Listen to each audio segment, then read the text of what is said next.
Olá a todos, sejam muito bem-vindos a mais um episódio aqui do nosso Histórias Diversas Podcast, o seu podcast de literatura.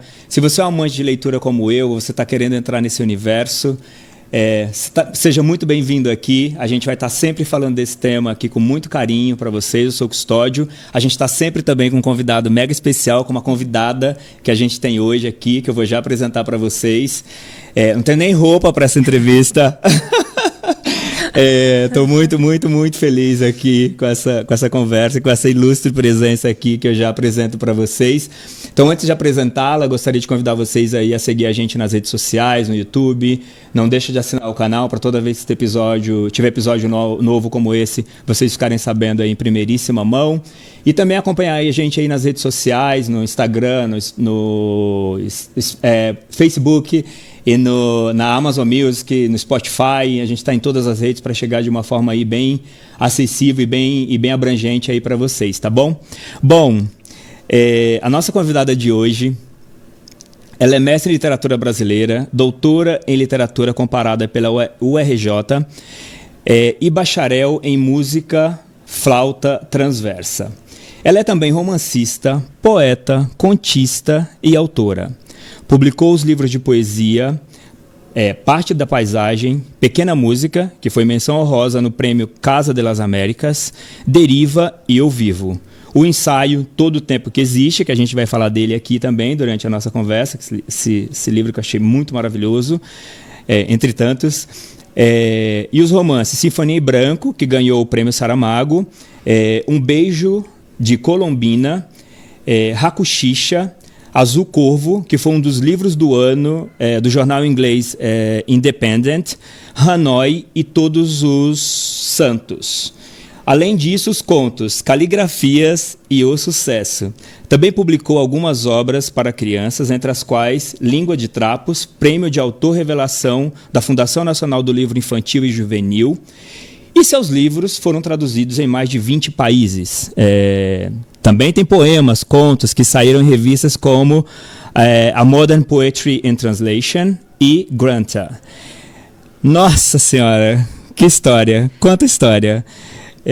Seja muito bem-vinda aqui ao nosso Histórias Diversas Podcast, Adriana Lisboa. Querida Adriana, obrigado. Obrigada a você, Custódio, pelo convite. Super alegria estar aqui contigo. Obrigada pela apresentação. Imagina, a gente está muito feliz de você estar aqui.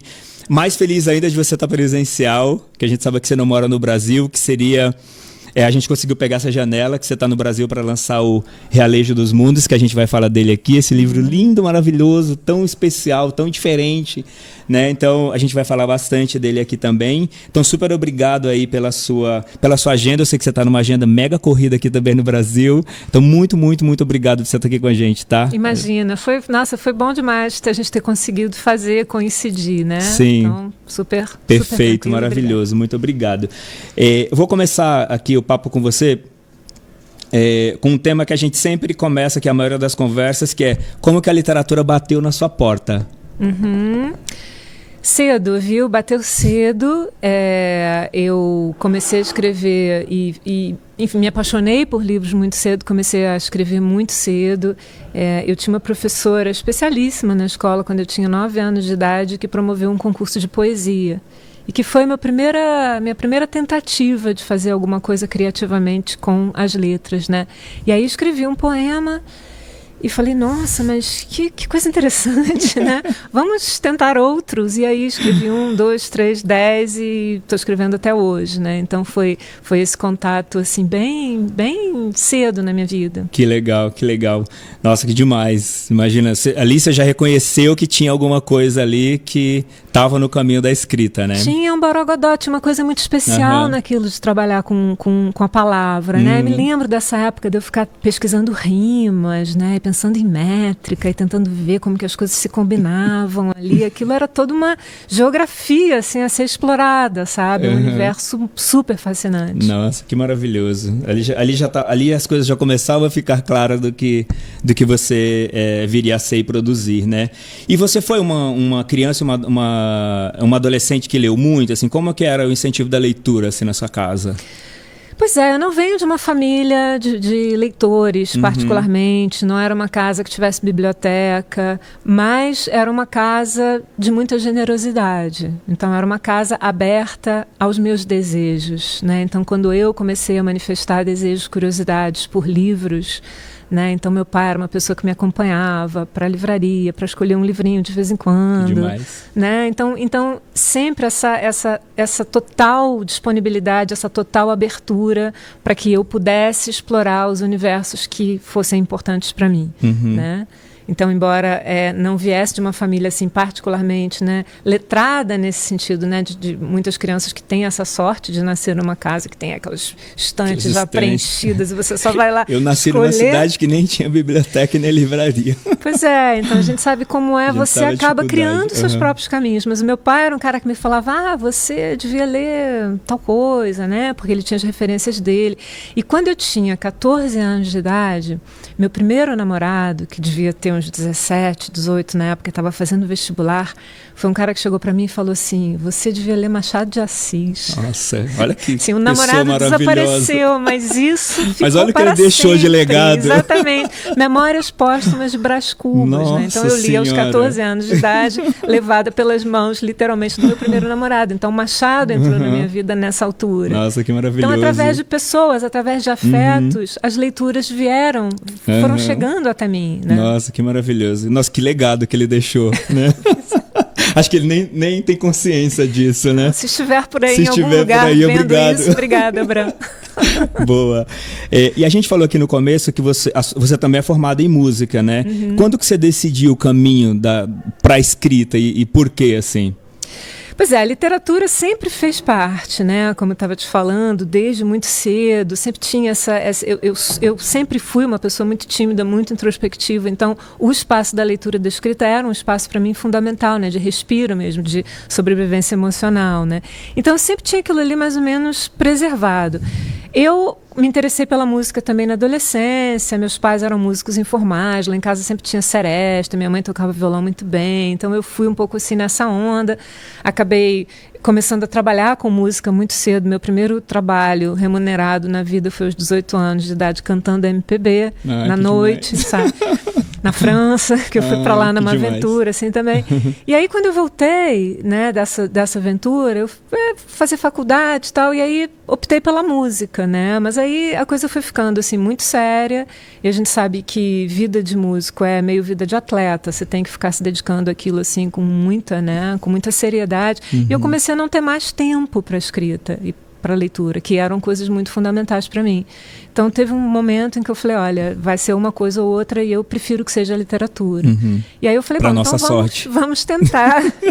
vamos tentar escrever um primeiro romance para ver como que é isso, né? Então eu escrevi esse romance na altura dos meus 26 anos, assim, foi um tour de force, eu não tinha a menor ideia de como fazer aquilo. Os fios da memória. Os fios da memória. Isso. E aí mandei para algumas editoras, não tinha nenhum contato no meio editorial nem nada, e dali a pouco a Rocco me responde falando, a gente vai publicar seu livro, né? E saiu quando eu tinha 29 anos, em 99. Então foi uma transição que na verdade não foi bem uma transição, né? A literatura já vinha adiante, já era um amor mais antigo, né? Sim. Nossa, muito legal, para nossa sorte.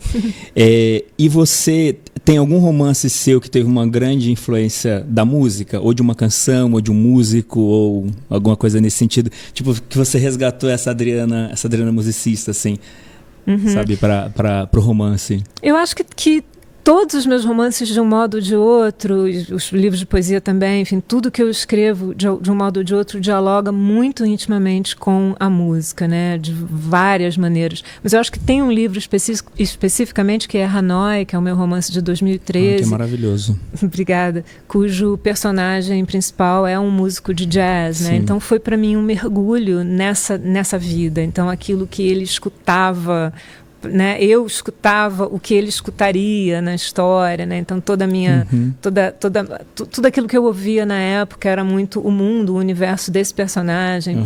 E eu acho que é o livro em que a música talvez esteja mais diretamente presente. Demais. Você sabe que eu acabei conhecendo algumas referências musicais com o Hanoi. Então ele também tem essa função, tá?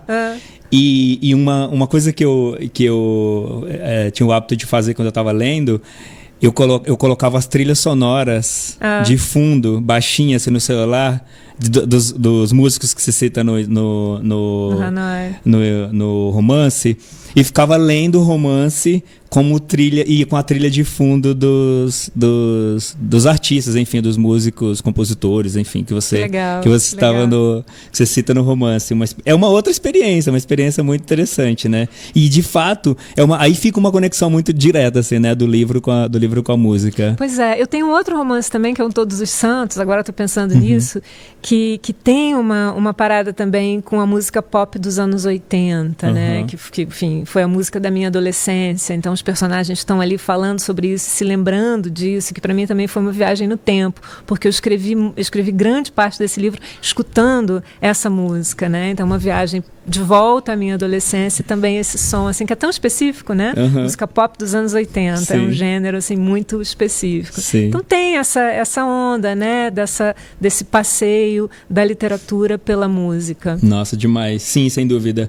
E aí você citou aí o Fios de Memória, né, que foi seu primeiro romance, foi ali onde você se aventurou e tudo. Que foi em 99, né? A gente está falando aí de um pouco mais de 20 anos. O que ainda tem na sua obra desse livro e o que não tem mais hoje na sua obra desse livro? O que ainda tem dessa Adriana no atual e o que não tem mais dessa Adriana no atual? Olha, faz tanto tempo que eu não volto a esse livro que eu não sei nem se eu vou conseguir reconhecê-lo, né? Inclusive foi um livro que quando eu mudei de editora eu não reeditei. Esse livro ele está fora do prelo, já faz vários anos, né? Ele está por aí em sebos e bibliotecas, talvez. Ele está fora do prelo.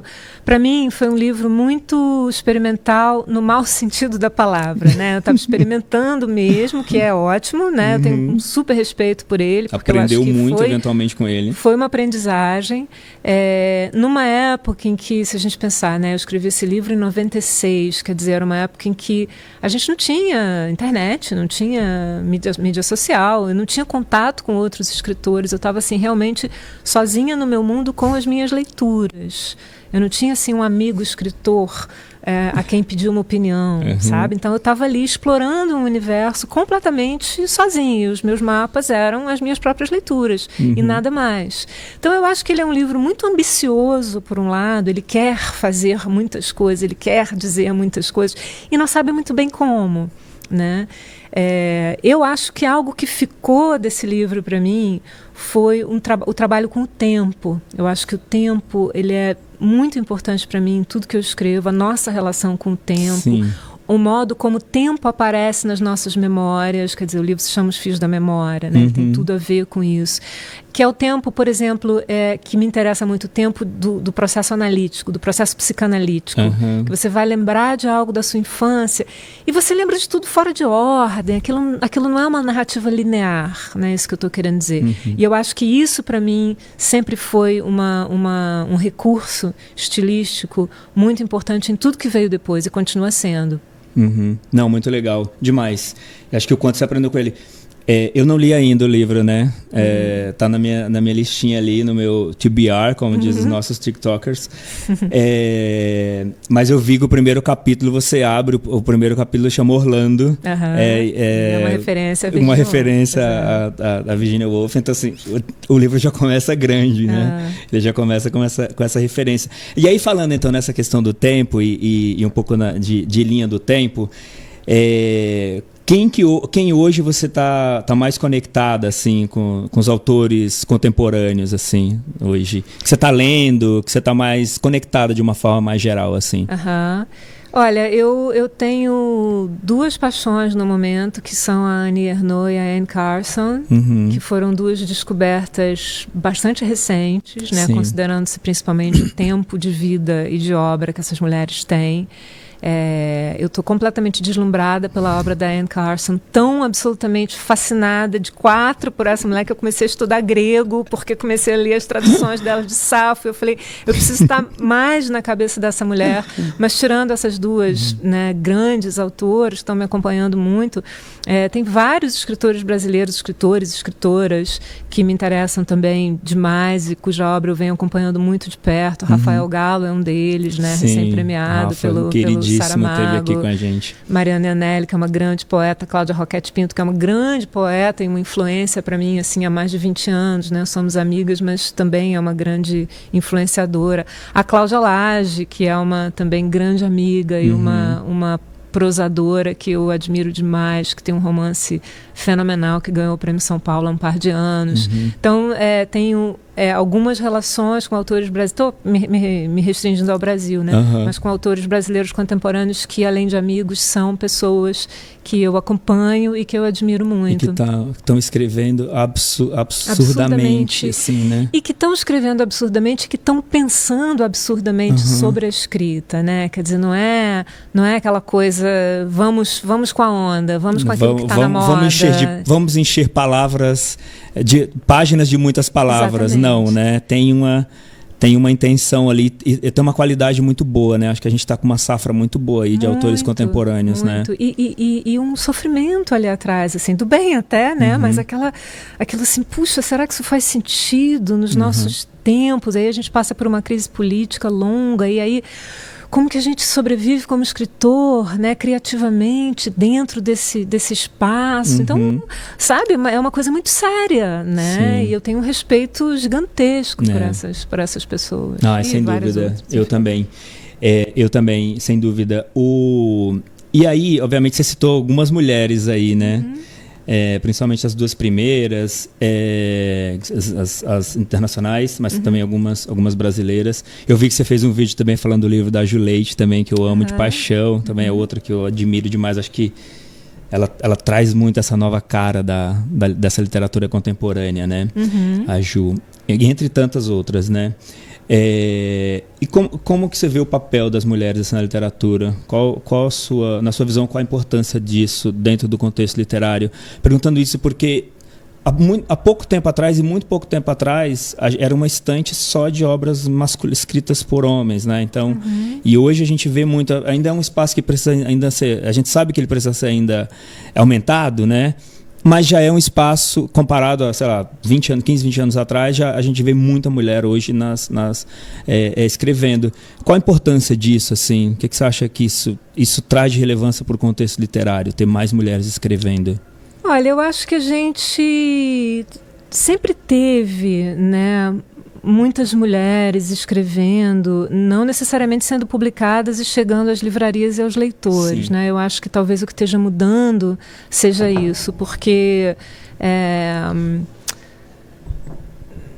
a história, a gente sabe que a história ela é escrita por quem está no poder, né? Então, aquilo que entra para a história e aquilo que fica do lado de fora é uma narrativa muito pensada e muito programada, né? Para você pensar nas artes plásticas, quando você entra no museu, a quantidade ínfima normalmente que você encontra de obras de mulheres, né? Porque os diretores, porque os curadores, porque os historiadores da arte, porque todos esses estão interessados em compor uma narrativa diferente. Sim. Então, o que eu acho sensacional é que as mulheres que escrevem, que sempre escreveram e que continuam escrevendo, estejam tendo espaço nas editoras, na mídia, né? Eu acho que a gente ainda está muito longe de ter um espaço satisfatório, né? Eu acho que ainda existe uma misoginia muito grande aí.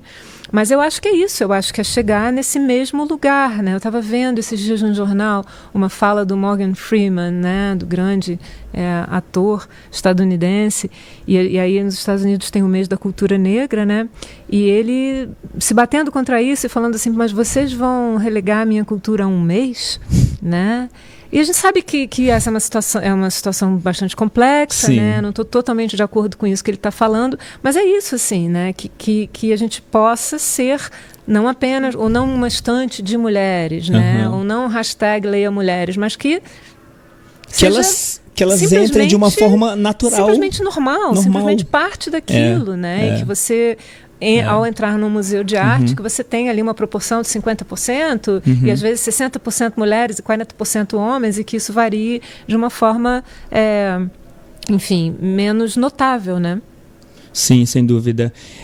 Não, até tem um trecho dentro do Realejo, dos Mundos, que a própria Josi fala, ela fala assim, ela fala assim que a mulher ainda é tão pouco reconhecida, né, e tão pouco aceita no universo masculino de compositores.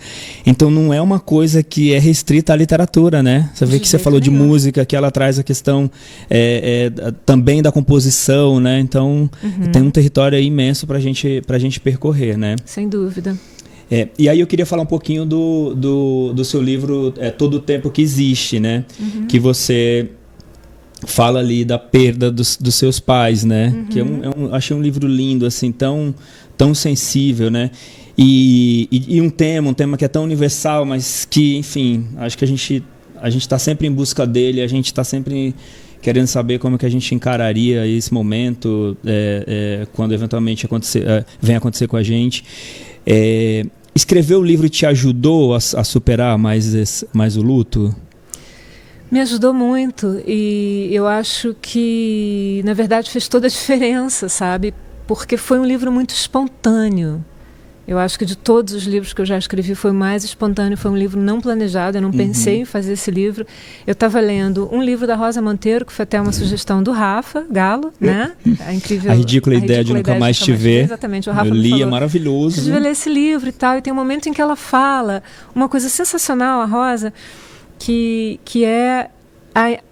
enfim, ela fala das nossas vidas como narrativas, né? E aí a pessoa que morre, ela não tem como fazer a narrativa do final da vida dela, né? E que por isso ela, Rosa Monteiro, estava fazendo aquela narrativa da perda do marido e tal. Eu, nesse momento, eu pulei da minha poltrona e fui para o computador e comecei a escrever o Todo o Tempo que Existe, que eu escrevi em 3 semanas, né? Foi um livro assim que eu quase que psicografei. 3 semanas? Eu escrevi em 3 semanas. Uou. Eu não parava de escrever, não parava. As palavras vinham. E foi essa viagem de algo muito íntimo e pessoal, mais íntimo e pessoal possível, na minha opinião, que é essa experiência de uma perda de alguém que você ama, né? Do pai e da mãe. Mas que eu via que essa narrativa minha, ela estabelecia pontes com coisas que estavam muito lá longe de mim.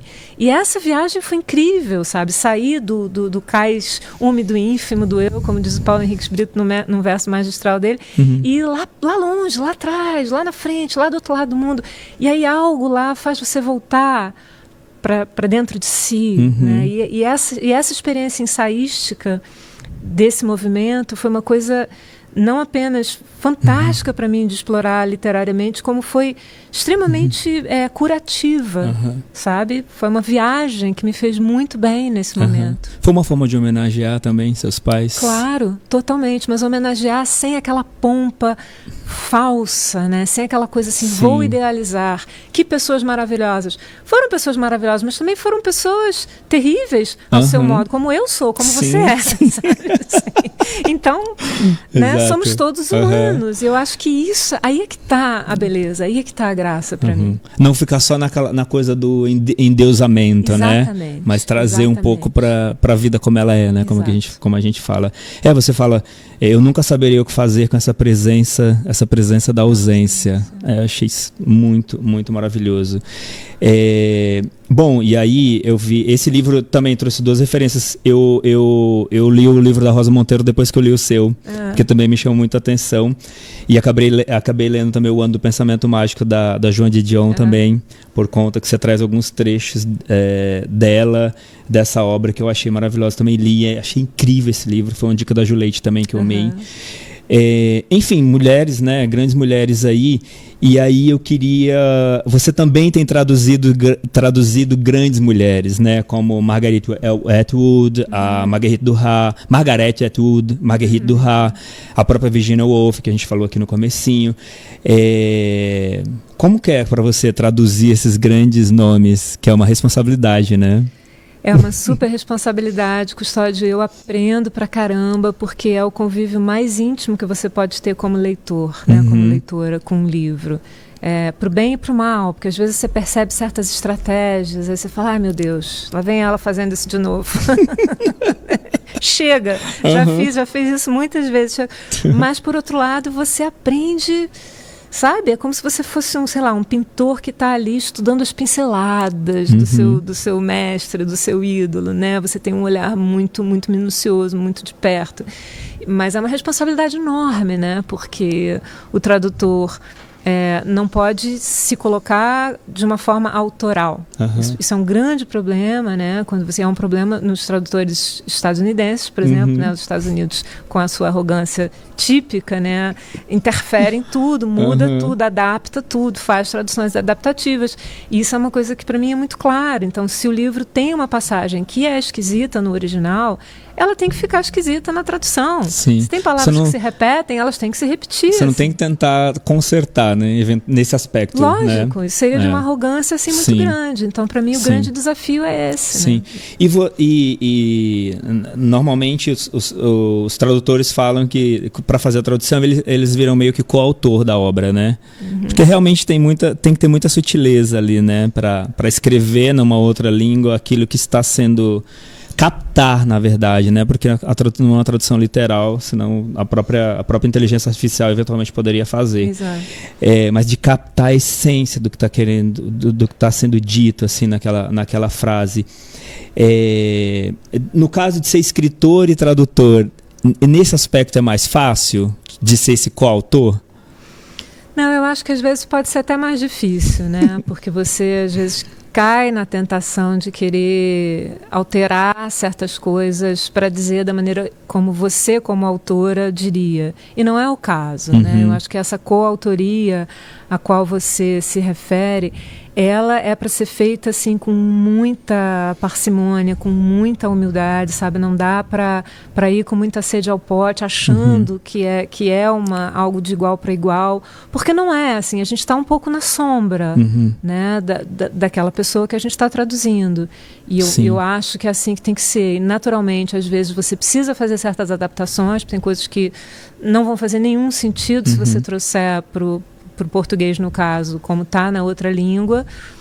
Por outro lado, você tem que ter um conhecimento da outra língua capaz de respeitar isso que a gente vem dizendo, certas estranhezas, certas idiosincrasias, certos equívocos mesmo, né? Sim, sem dúvida. E tem alguém que você gostaria de traduzir, que você não traduziu?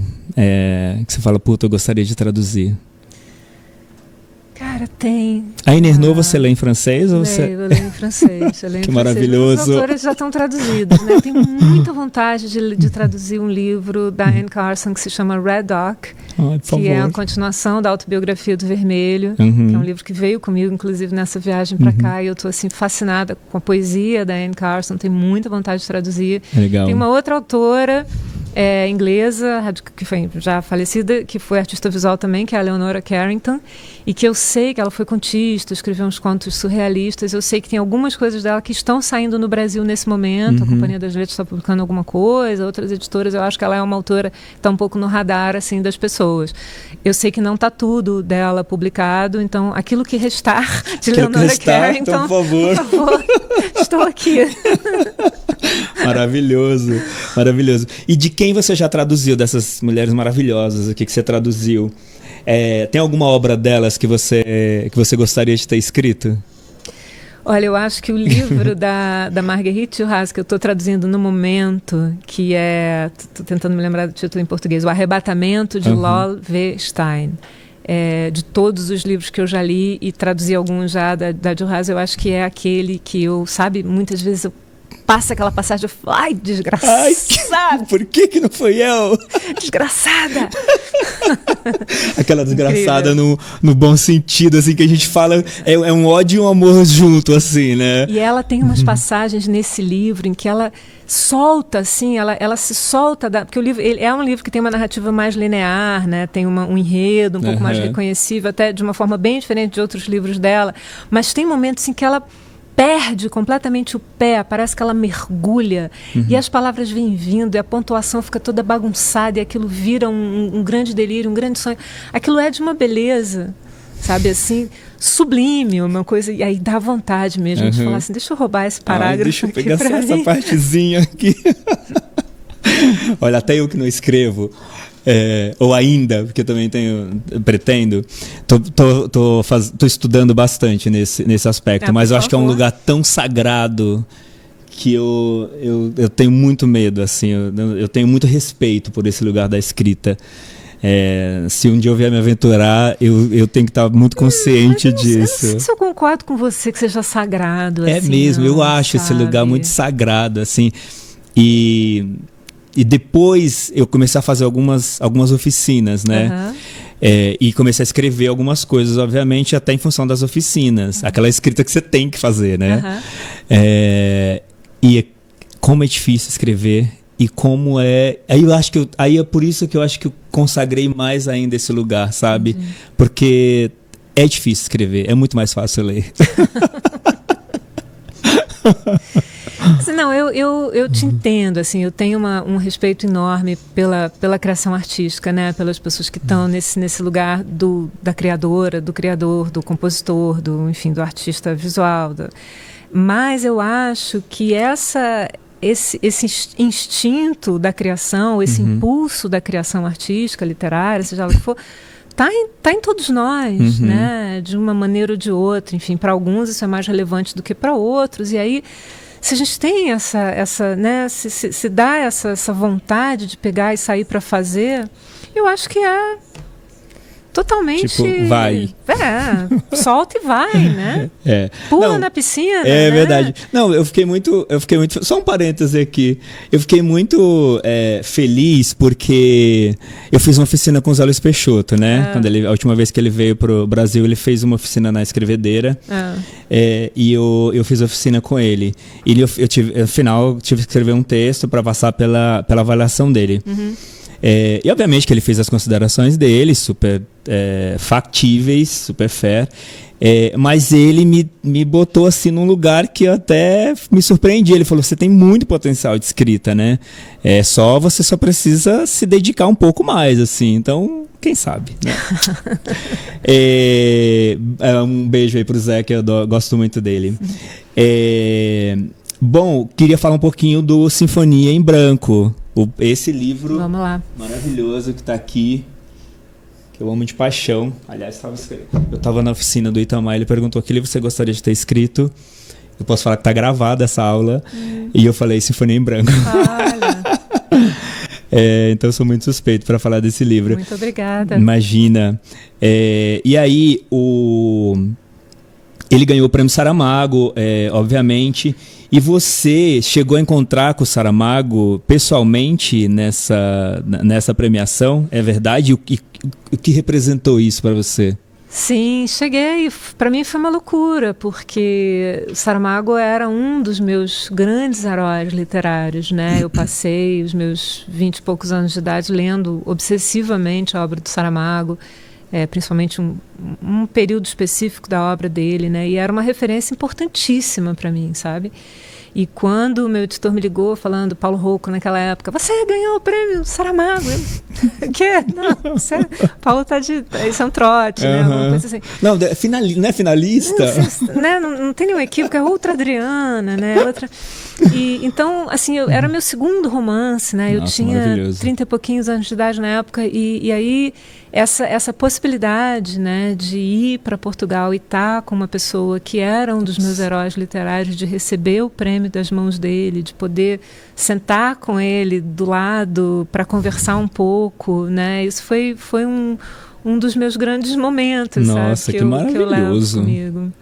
Uma pessoa muito admirável, né? Um homem eticamente muito sério. Sim. Porque às vezes a gente conhece os nossos heróis e a gente se decepciona um pouco, sim, né? Mas sim. uma pessoa... Aquele homem é muito sério, mas ao mesmo tempo muito generoso e com uma seriedade que eu acho que tinha a ver, né? Com o empenho ético, político, sim, de uma vida inteira. Né? E muito, muito disciplinado com o ofício, né? Totalmente. Acho que isso é uma coisa... Além além de ser um escritor maravilhoso, muito disciplinado. Por isso assim, que quando né? a gente fala, né, dessa idealização, da posição do lugar do criador, do escritor, no caso, eu acho que tem tanto de disciplina do ofício. Eu gosto tanto de pensar na literatura dessa maneira, sabe? Se você pensar no carpinteiro que fez essa mesa, sabe? Não sei se foi um carpinteiro que fez, provavelmente não, mas um carpinteiro que faria uma mesa, sabe? E o trabalho com a madeira e a criação e como que você escolhe, como que você calcula. Eu acho que a criação literária tem tanto disso, né? Tanto de dedicação, de comprometimento, de trabalho. E eu acho que Saramago foi uma pessoa que encarnou isso assim como pouco, sabe? Como uma profissão, né? E com uma humildade muito grande diante daquilo que se faz, porque não é algo que está vindo das musas, sabe? Você pode até ter essa história maluca aí da inspiração, mas a escrita é trabalho, né? É ofício. Sim, tem algumas pessoas que falam, olha, eu tenho que escrever 1000 palavras por dia, eu tenho que escrever 1500 palavras. Por favor. Né? E aí, como que ainda soa essa questão dos prêmios para uma autora assim tão consagrada como você, que tem muitos livros e muitos deles em muitos países do mundo? Como que soa ainda a questão do prêmio? Eu acho isso totalmente arbitrário, sabe? Essa coisa de premiação para mim é ser aquele livro certo no momento certo, não significa com júri em absoluto certo. Isso, não significa em absoluto que o meu livro fosse melhor do que os outros, né? E eu acho que é isso, né? É um contexto, de repente uma temática que está na cabeça das pessoas naquele momento, naquele lugar, porque esse livro recebeu esse prêmio em Portugal, mas esse livro ele não teve essa mesma repercussão no Brasil na época, né? Eu acho que ele foi um livro que fez muito mais sentido na Europa naquele momento, né? A gente está falando de 20 anos atrás, literalmente, foi em 2003 que ele ganhou o prêmio. Na época aqui no Brasil ele foi um livro assim, que foi lido por algumas pessoas. Eu me lembro que a Beatriz Rezende na época fez uma primeira resenha desse livro espetacular, falando da questão da mulher, do feminino no livro e tal, mas isso tudo era tão desinteressante para a mídia de modo geral, sabe, que ninguém pegou. E aí de repente eu vejo releituras desse livro hoje em dia, como se o livro tivesse passado a fazer sentido 20 anos depois, 15, 20 anos depois. Então é muito interessante perceber também como a literatura, como a escrita, ela tem o seu momento, né? Os livros, eles têm o seu momento, e às vezes não é o momento em que eles foram escritos e publicados. Exato. E as premiações, ou as publicações no estrangeiro e tudo mais, elas têm tanto a ver com essas questões inteiramente subjetivas. Então, por exemplo, muitas traduções que eu tive fora do Brasil foram na época de Copa do Mundo, sei lá, porque o Brasil estavam falando do Brasil por causa da Copa. Então vamos publicar autores brasileiros. Aí eu ia, e as pessoas me entrevistavam e falavam, mas quem você acha que vai ganhar a Copa? Que eu falava assim, eu não tenho a menor ideia. Mas ele trata de um tema muito importante, né? Que toca muito as pessoas, que é a questão do abuso sexual infantil, né? E como foi para você se inscrever sobre esse tema e como tem sido, na verdade, o retorno das pessoas, né? Porque é um livro que você falou, publicado há 20 anos, mas que eu li, sei lá, não se lembra se foi no final do ano passado ou começo desse ano. Muito pouco tempo, assim, então foi nesse momento que eu me conectei com essa história. E, eventualmente isso pode estar acontecendo agora, alguém pode estar sentado em algum lugar lendo esse livro. Como que tem sido assim, o retorno das pessoas? As pessoas ainda falam, trazem isso para você, ou trouxeram na época que você lançou, incluindo fora do Brasil, eventualmente, que você falou que o livro teve uma exposição até maior do que no Brasil na época.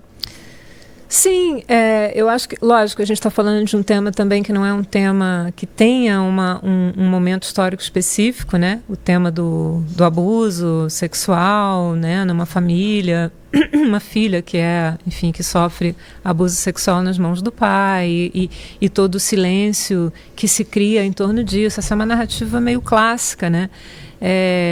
Foi um livro bastante difícil de escrever para mim, né? Foi um livro que teve um envolvimento emocional muito grande, e o que me fez, o que me despertou interesse por esse tema foi o fato de que na época eu tinha um filho recém-nascido, que é um cara hoje de 24 anos de idade, e que eu estava muito preocupada, muito ocupada, digamos assim, com essa responsabilidade que os adultos têm com relação às crianças. Sim. Que é uma coisa indescritível, né? Assim, aquilo que nós fazemos com eles, Sim. como que isso marca vidas para sempre. Sim.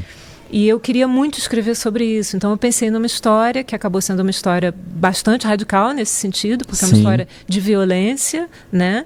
Mas fala muito também da questão especificamente feminina, no caso, né? Das mulheres que são usadas, Muito. das mulheres que se calam. A figura, né, da mãe a ali, mãe que está ali, né? que se cala. Por que N não tem razão voz. que se cala, né? Exatamente. Então isso foi algo que na época, aqui no Brasil, eu vi que não, salvo uma ou outra leitora crítica feminista que falou sobre isso, isso passou bastante batido. Sim. Né? Ao passo que em outros países, como eu me lembro as leituras que foram feitas na França, né? Psicanalistas que muitas vezes me contactavam, mesmo em Portugal ou em outros países, nos Estados Unidos, quando ele foi lançado mais tarde. E aí, de repente, você vê a nova onda feminista vindo e esse livro vindo um pouco junto, né, com essa maré, e aí uma espécie de redescoberta dessa narrativa. Né? A mãe sugere que a filha saia de casa, né, para estudar em outro lugar ao invés de ser o pai. Como né? que você vai resolver esse problema? Como é que você vai resolver isso? Tira. Né? Então essa ideia de né? que a pessoa... E tira ela e não ele, Exatamente. né? Olha então que a pessoa, loucura. a mulher que sofre a violência é a culpada por sofrer a violência. E ela que se retire. Ela que se retire, né? exatamente. Então, é brilhante. Obrigada. O tema é interessante, acho que você trouxe ele de uma forma brilhante, assim. Então, super recomendo, gente, esse livro, porque ele traz tanta... além de ser muito bem escrito, apesar de ser um tema mais ácido, né? Mas acho que você trata ele de uma forma... que a gente não fica freak assim lendo. Você trata ele de uma forma como as coisas acontecem. Acho que você conseguiu trazer para as páginas muito do que acontece de fato na vida real, né? Esse foi um super desafio para mim, porque, aliás, em muitos dos meus livros, porque eu costumo escolher temas que são um pouco barra pesada, que já têm um potencial dramático muito grande. Então o desafio passa a ser como você não fazer um dramalhão daquilo, né? Como você escrever algo que não mate a dramaticidade daquilo. Sim. Quer dizer, eu não estou querendo fazer um livro que seja completamente destituído de emoção, mas ao mesmo tempo eu não quero transformar aquilo num livro de choro. Num novelão mexicano, assim, né? Exato. Numa grande coisa lacrimogênea. Até das pessoas largarem o livro no meio, né? Então, porque assim, se você quisesse, você poderia ter ido por esse caminho, né? Porque o tema permite muito. Mas então como trabalhar essa contenção, que é essa contenção que tem que ficar ali na justeza entre aquilo que você deixa passar e aí quando você recolhe um pouco. Sim. Não, a cena que a irmã ouve ver, a irmã dela, é tão sutil que você fica um tempo ainda tentando entender se ela viu mesmo. Entendi. Então, assim, é muito sutil, muito, assim, é muito maravilhoso. A gente vai falar agora aqui de um... Então, gente, super recomendo aí o Sinfonia em Branco, que é um livro maravilhoso. A gente vai falar aqui de um tema, de um quadro que a gente tem, que a gente faz todo mundo aqui, que a gente chama de Momentos 3 vezes. Você já citou algumas autoras aí, mas no caso aqui eu vou pedir para você citar livros. Pode ser o autor e o livro. O 3 vezes é um livro para enaltecer, um livro para emprestar e um livro para esquecer. Um livro para esquecer vai ser difícil. Vamos lá, me fala de novo. Um livro para enaltecer, um livro para emprestar e um livro para esquecer.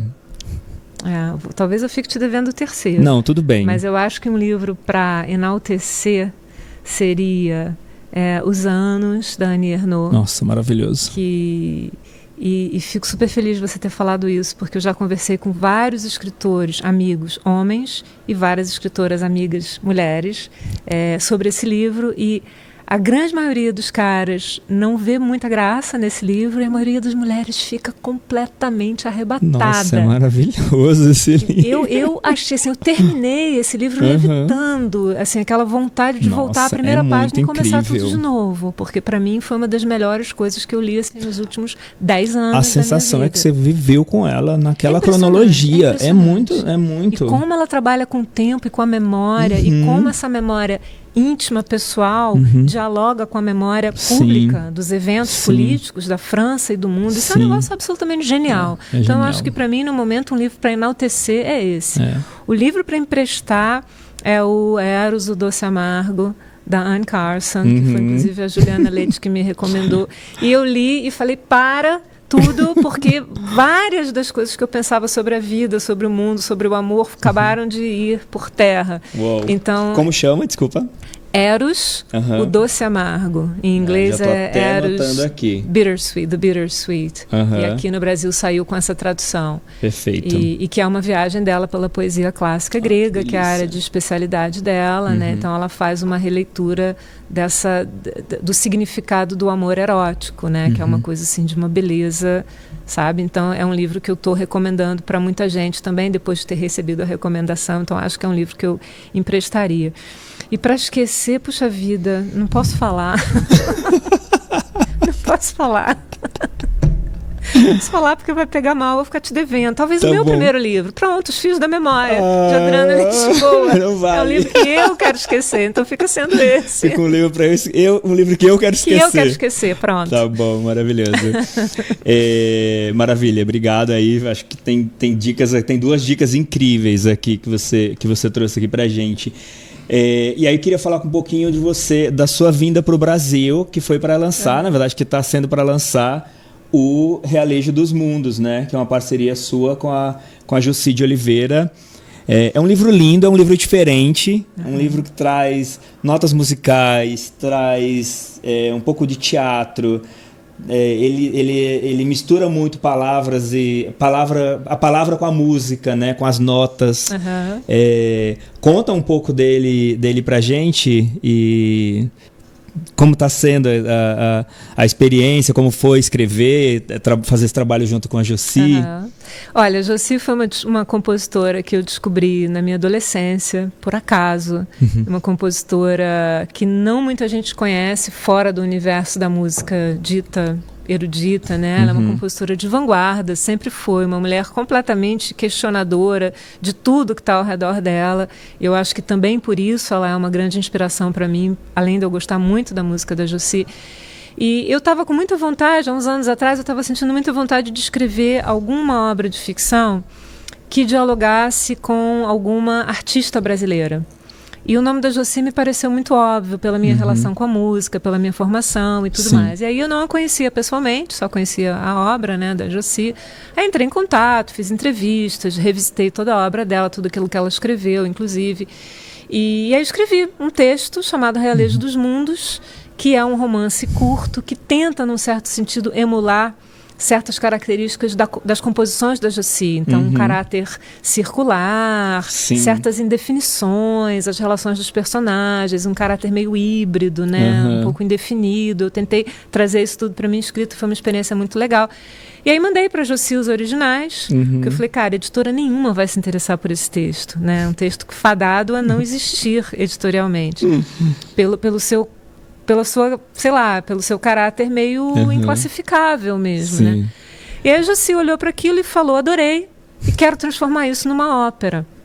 Então ela criou a ópera. Eu acho que, só um parênteses, talvez sozinho ele tivesse desconectado, mas quando juntou com ela, ele ganhou um peso, uma importância gigantesca. Exatamente, ele fazia sentido enquanto diálogo mesmo, enquanto colaboração. Perfeito. Então ela escreveu um roteiro de uma ópera inspirada no meu texto, que é inspirado na obra dela, então a gente tem essa, né, essa coisa que vai ali seguindo aí.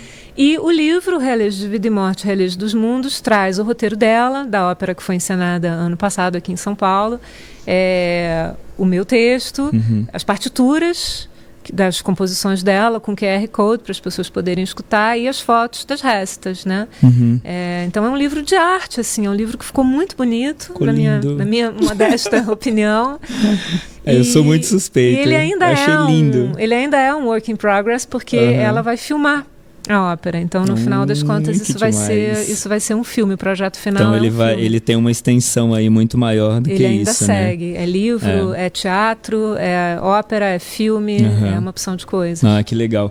É muito legal, assim, porque acho que ele também, ele ajuda a conectar bastante com a obra da Jussi, né? que é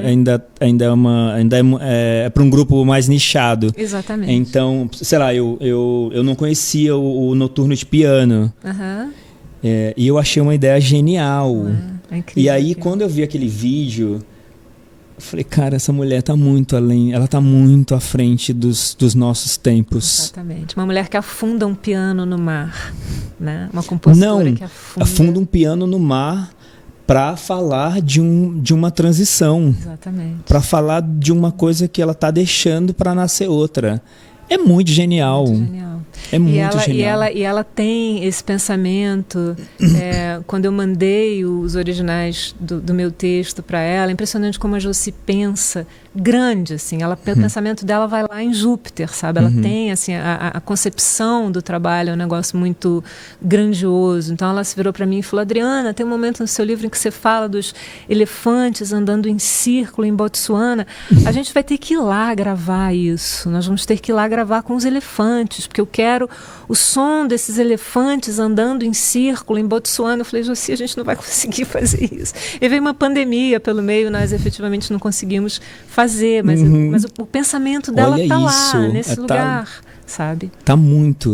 Ela tá muito à frente do que a gente está fazendo ou pensando, né? E uma mulher de quase 90 anos, né? A Josi fez 87 na data do nosso lançamento no Rio, que foi agora dia 11 de abril. Que maravilhoso. É uma Mariana danada. Nossa, danadíssima. Maravilhosa, foi muito bom. Para mim também me conectar com o trabalho dela. Você no livro, ali dentro do romance, você traz muito intencionalmente, eu imagino, a questão dos fantasmas. Você repete isso, né? Intencionalmente tudo. Que os personagens invariavelmente estão vendo fantasmas e tudo. Você acredita que a gente está sempre com esses fantasmas? Como é que você tem trabalhado para lidar com os seus?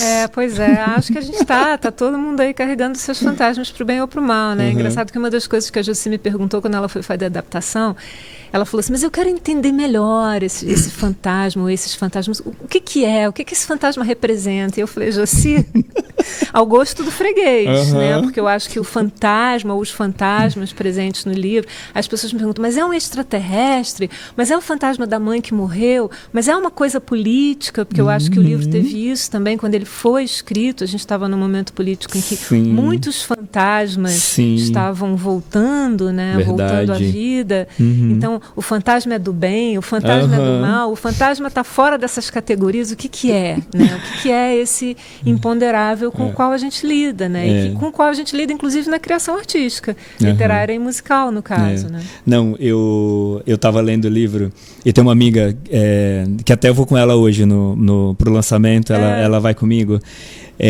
Enfim, também está super conectada com o seu trabalho e tudo. E eu mandei um texto para ela. Eu estava lendo, normalmente a gente lê de manhã, eu na minha casa, ela na dela, mas a gente fica meio conectados ali, lendo juntos, fazendo trocas e tudo.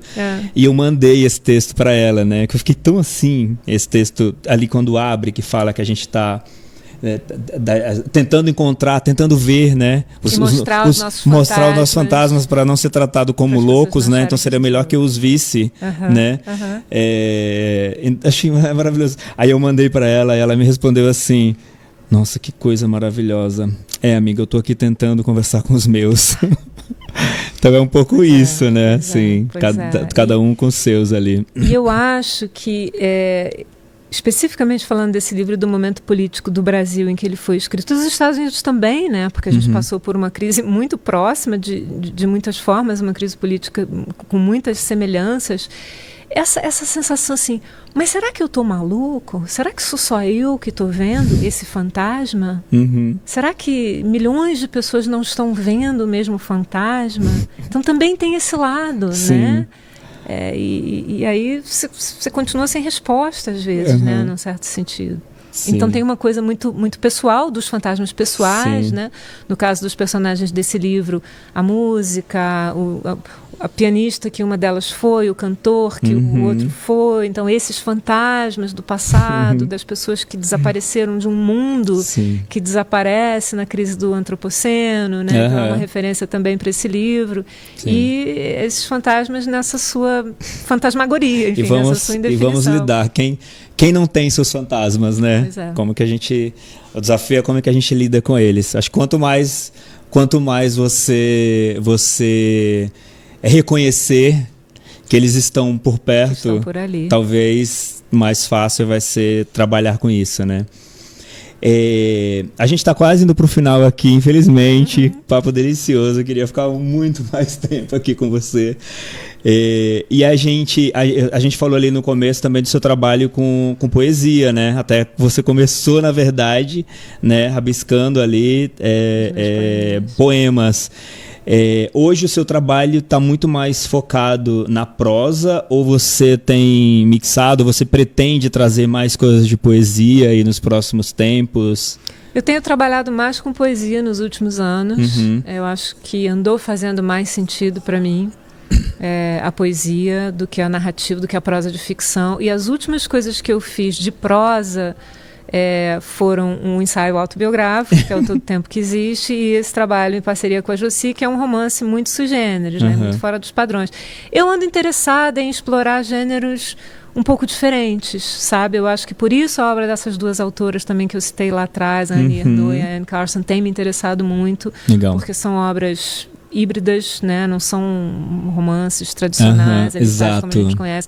Eu estou interessada em explorar um pouco isso, em ver como que essas coisas se juntam, sabe? A ficção, o ensaio, a poesia, a música, né? Como que essas coisas podem todas ser conjugadas num trabalho literário. Acho que é a minha pesquisa do momento. Não, muito legal. É muito legal. Eu acho que aqui você traz no Realejo dos Mundos, você já está construindo uma coisa diferente aqui, né? Acho que sair um pouco desse padrão aí, ou é poesia ou é romance, não é prosa, né? Então como que a gente mixa essas coisas. A gente está terminando aqui o papo e eu vou fazer uma coisa hoje aqui que eu não fiz ainda, nenhum dos convidados. Eu sei que você é uma grande admiradora da obra do Manuel Bandeira. E hoje estamos numa data muito especial, porque hoje é aniversário de nascimento do Bandeira, 19 de abril. Então, foram os anjos que me inspiraram para trazer isso para a nossa conversa. E eu queria ler uma poesia, queria que a gente finalizasse aqui lendo uma poesia do Manuel Bandeira, em homenagem a ele, a poesia em si, e de certa forma fazer uma homenagem para você também aqui. Obrigada. A poesia chama Arte de Amar. Se queres sentir a felicidade de amar, esquece a tua alma. A alma é que estraga o amor. Só em Deus ela pode encontrar satisfação, não noutra alma. Só em Deus ou fora do mundo. As almas são incomunicáveis. Deixa o teu corpo entender-se com outro corpo, porque os corpos se entendem, mas as almas não. Então eu queria encerrar aqui com essa coisa maravilhosa, esse texto assim que eu tenho sonhado. Viva Manuel Bandeira. Viva Manuel Bandeira. Bom, chegamos aqui finalmente.